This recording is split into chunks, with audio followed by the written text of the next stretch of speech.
রাজধানীর উত্তরায় ৬তলা একটি ভবনের ভয়াবহ অগ্নিকাণ্ডে নিহত ৬ জনের মধ্যে ৩ জনই ময়মনসিংহের ঈশ্বরগঞ্জের উপজেলার বাসিন্দা।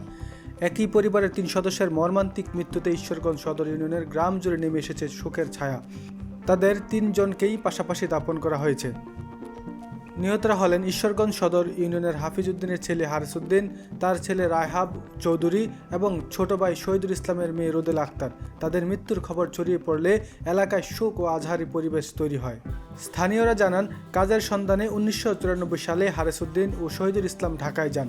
দুই ভাই দীর্ঘদিন ধরে রাজধানীর উত্তরা ১১ নম্বর সেক্টরে ১৮ নম্বর রোডে ৩৪ নম্বর বাড়ির ৫ তলায় পরিবার নিয়ে বসবাস করছিলেন।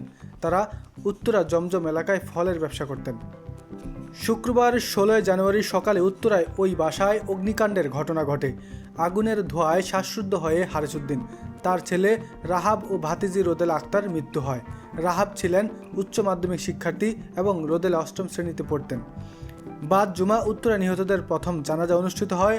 এরপর রাত ৮টার দিকে মরদেহগুলো নিজ গ্রামে পৌঁছালে স্বজন ও এলাকাবাসীর কান্নায় ভেঙে পড়েন। হারিসের চাচা নজরুল ইসলাম বলেন, আমরা বেলা ১১টার দিকে মৃত্যুর খবর পাই। অগ্নিকাণ্ডের দুর্ঘটনায় ৩ জন মানুষ মারা গেলে সংসার ও অভাবের কারণে দুই ভাতিজা খুব ছোটবেলা থেকেই ঢাকায় গিয়ে ব্যবসা করে জীবন চালাচ্ছিল। এমন মৃত্যুতে আমরা সবাই শোকাহত। তখন ওরা বললো যে কাকা যে তালা কাটতেছে, অন্ধকার তো দেখা যায় না। তো আমার যে ভাস্তি জামাই সে মোবাইল ধরে আছে আর উনি তালা কেটে উদ্ধার করছে। পরে ছাদে গিয়ে পাশের বিল্ডিং এ মই দিয়ে নেমে তারা ওরা পেয়েছে ৭ তলায়। না, ওদেরকে আমি যতটুকু জানলাম, আমি নিজেও ভিতরে গিয়েছিলাম আসার পরে, দেখলাম যে পানিতে সয়লার হয়ে গেছে, প্রায় পায়া ডুবে যাচ্ছে। আর সমস্ত মেসাগার অবস্থা, মানে একেবারে আমার ভাস্তির যে রুমটা, ওখানে আগুন ভিতরে প্রবেশ করে নাই, কিন্তু কালি আর ধোঁয়ায় এমন অবস্থা হয়েছে যে ওখানে ঢোকার মতো কোনো অবস্থা নেই।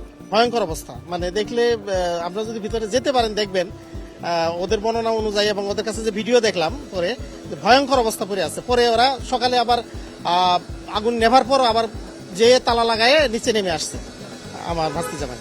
ওদের কাছে আমি ভিডিও দেখতে পেলাম, তো ভয়ঙ্কর অবস্থা। তো ওদের যদি ছাদের তালা না কাটা হতো তাহলে ওরা হয়তো মারা যেত ধোঁয়ায়। না উঠলে ওরা এই অবস্থা হলো কি করে? আমি তো আর